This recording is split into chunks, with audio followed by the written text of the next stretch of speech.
यार मेरे प्यारे दोस्तों, औरंगजेब आज भी जिंदा है। कुछ लोग कहते हैं कि वो 17वीं शताब्दी में मर गया। नहीं भाई साहब, वो तो केवल उसका शरीर मरा था। बहुत सारे लोगों के दिलों पर राज करता है औरंगजेब। लोगों की नसों में ब्लड की जगह औरंगजेब बहता है।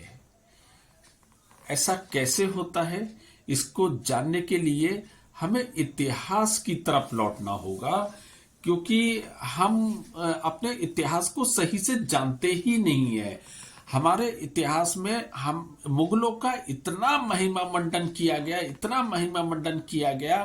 कुछ लोगों का कहना है कि बाबर बहुत बड़ा योद्धा था। कुछ लोगों के लिए अकबर द ग्रेट था। कुछ लोगों के लिए टीपू सुल्तान बहुत देशभक्त था। कुछ लोगों के लिए कहते औरंगजेब के समय में जीडीपी बहुत ऊपर थी। तो सब यही सब हमें पढ़ाया गया, और हमारे जो असली नायक थे जैसे शिवाजी महाराज हैं, संभाजी महाराज हैं, महाराणा प्रताप हैं, इस तरीके के जो योद्धा थे, हमारे जो वास्तविक नायक थे, उनको एक बहुत छोटा रूप दे दिया गया। जैसे एक पैराग्राफ के बाद एक विराम आता है, वो विराम की तरह बस इतना छोटा सा किताबों में करके रख दिया गया। लेकिन सारा महिमा मंडन इन मुगलों का होता गया और हम उन्हीं को महान समझते चले गए। हमने अपने असली इतिहास को जान ही नहीं पाए। ये एक बहुत बड़ी साजिश थी आजादी के बाद। जो साजिश की गई थी कि जो गलत लोग थे, हम उन्हीं लोगों का महिमा मंडन करते चले गए। लेकिन अभी हाल फिलहाल में एक पिक्चर आई छावा, जिसने केवल उस समय का केवल 10% इतिहास की जानकारी हमें दी। उस 10% इतिहास की जानकारी देख के ही लोगों के दिलों में उबाल आना शुरू हो गया कि यार, जिसके लिए हमें ये तो पता था कि औरंगजेब बहुत बड़ा अत्याचारी था, बहुत दुष्कर्म उसने करे थे, अपने बड़े भाई का कत्ल करा था, अपने बाप को कैद करके रखा था, लेकिन इसने इतना बड़ा नरसंहार करा था, छोटे छोटे बच्चों को मारा था, औरतों को मारा था, उनके संग में बलात्कार करे थे, और अनगिनत लोगों की मौतों का जिम्मेदार था ये ऑरेंज। और उसके अलावा जो संभाजी महाराज थे, शिवाजी के पुत्र, उनको किस तरीके से तड़पाकर, मतलब इंसानियत को शर्मसार कराता है इस अतताई ने। इसे तो आतंकवादी से भी बड़ा दर्जा, क्या इसे नाम दिया जाए, इतना बड़ा क्रूर शासक था। इस पिक्चर में आप पिक्चर देख के आना, तब आप इसको पूरी स्टोरी इसकी समझ में आई। पूरी स्टोरी नहीं, 10% पता लगेगा। अगर आप पूरी 100% जान जाएंगे ना, तो जो अच्छे लोग हैं वो तो इससे नफरत करने लगेंगे, लेकिन कुछ लोग उसी को ही अपना आदर्श मानते ही रहेंगे। मतलब संभाजी महाराज का मैं बताता हूं, उनके जख्मों पे नमक रगड़ा था, उनके नाखून निकाल लिए गए थे, उनकी आंखें फोड़ दी थी, उनकी जीभ बाहर निकाल ली थी। केवल किस बात के लिए? कि उन्हें केवल इस्लाम धर्म कबूल करने के लिए कहा गया था, और उन्होंने उस बात से इनकार कर दिया था।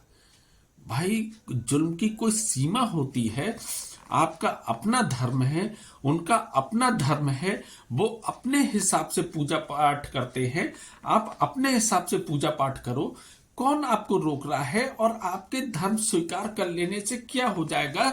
जब हमारा दिल ही नहीं मिल पा रहा है आपसे, तो हम क्यों करें, और क्यों किसी को मजबूर करें कि वो धर्म स्वीकार करे दूसरे का? ये क्या लोगों की मानसिकता है कि आप हमारा धर्म स्वीकार करो, नहीं तो हम आपको तड़पा तड़पा के मारेंगे। जबकि वो लोग ये नहीं जानते हैं, जिन मुगलों का आज वो महिमा मंडन करते हैं, अगर उनकी चौथी पांचवी पीढ़ी तक पहुंचेंगे, तो हर वो जो धर्म परिवर्तन कराने के लिए कहते हैं ना, तो उनके पूर्वज भी कोई राम प्रसाद निकलेंगे, कोई श्याम प्रसाद निकलेंगे, कोई गुलाबो देवी निकलेंगी किसी की माँ, तो किसी की कटोरी बाई निकलेंगी, किसी की मुन्नी बाई निकलेंगी। इसी तरीके के सबके पूर्वज ये निकल पड़ेंगे। मुगल जो थे, मुगल तो चले गए, लेकिन ये जो यहाँ पर जो रह गए हैं ना, ये उन्हीं के पूर्वजों को तड़पा तड़पा के जबरदस्ती जो धर्म परिवर्तन कराया गया था, ये उन्हीं की औलाद है। आज वो इस बात को भूल गए कि मेरे पूर्वजों को किस तरीके से तड़पाया गया था, मजबूर करा गया था कि आप धर्म परिवर्तन करो। उन्हें मारा गया था, जिन लोगों ने स्वीकार नहीं करा गया था उनके बीवी बच्चों सबको मारा गया था, इतनी बदसलूकी करी गई थी। आज वही लोग उस औरंगजेब जैसे आतताई के लिए पागल हुए पड़े हैं।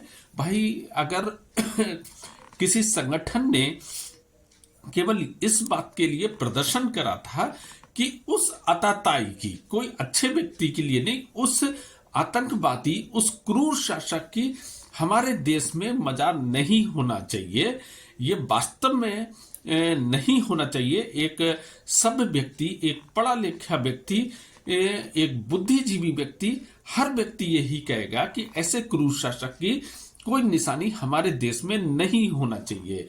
आप इतना भड़क गए, आपको इतना बुरा लग गया कि आपने पूरे नागपुर को हिंसा के हवाले कर दिए। आपने जो हिंदू धर्म है उनकी दुकानें जला दी, उनके ऊपर हमले करे, यहां तक कि पुलिस वालों पर हमले करे। आपने एक पुलिस वाले का हाथ तक काट दिया। और किसके समर्थन में आप लड़ रहे थे? किसके समर्थन में लड़ रहे थे?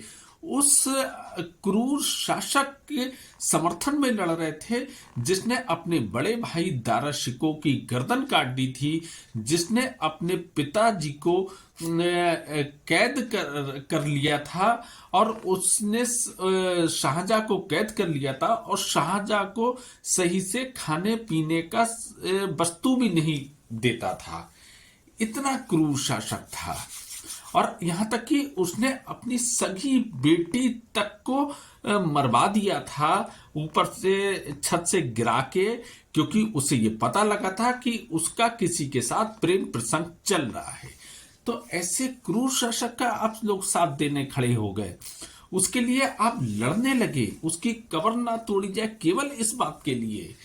क्या यार, क्या मानसिकता है यार। जिस व्यक्ति ने पहले भी युद्ध के कुछ नियम होते थे, अगर कोई शासक अगर गिरफ्तार होता था यानी युद्ध हार जाता था, तो उसके संग में भी भले ही मृत्युदंड उसे दिया जाता था, लेकिन एक मानवता को के पैमाने पर दिया जाता था। फांसी आप दे दो ये सब, लेकिन आप 40-45 दिन तक उसे तड़पा तड़पा के मारते हो, केवल इस बात पे मारते हो कि आप उसका धर्म स्वीकार कर लो। तो ये मानसिकता तो कहीं से भी स्वीकार नहीं हो सकती।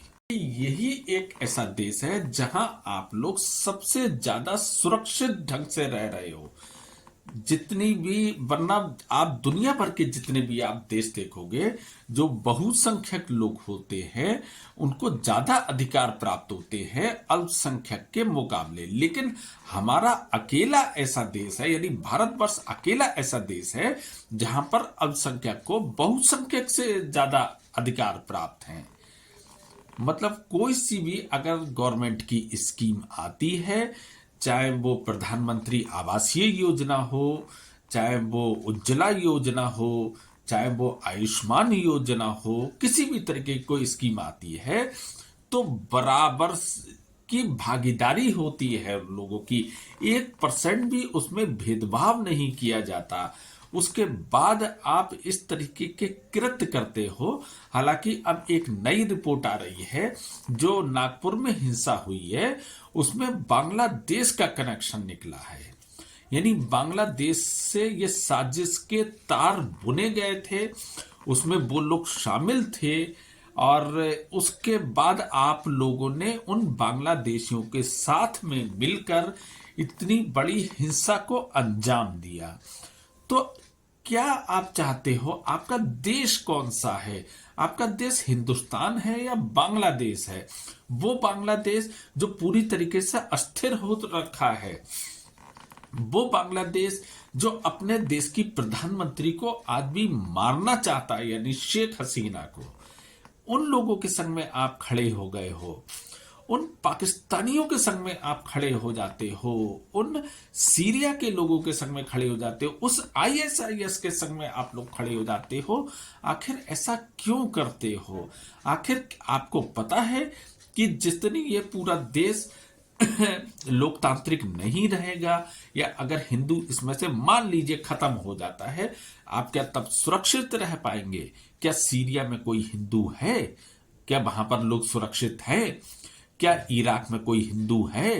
क्या वहां पर लोग सुरक्षित हैं? क्या अफगानिस्तान में कोई हिंदू है? क्या वहां पर आप लोग सुरक्षित हो? अरे आप लोगों को जब 1947 में बंटवारा हुआ था, जो हिंदुस्तान से जितने भी मुसलमान उधर गए थे, उन्हें आज तक उन लोगों ने स्वीकार नहीं करा। उन्हें मुजाहिदीन कह के बुलाया जाता है।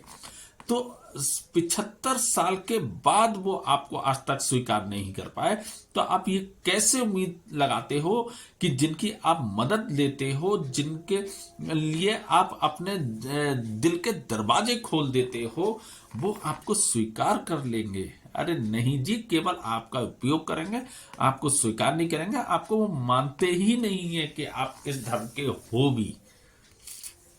लेकिन फिर भी आप उस उदारशील धर्म के साथ में नहीं रहना चाहते, जिसने आपको पूरा अधिकार दिया, पूरा सम्मान दिया, कहीं से कहीं तक आपके संग में भेदभाव नहीं किया।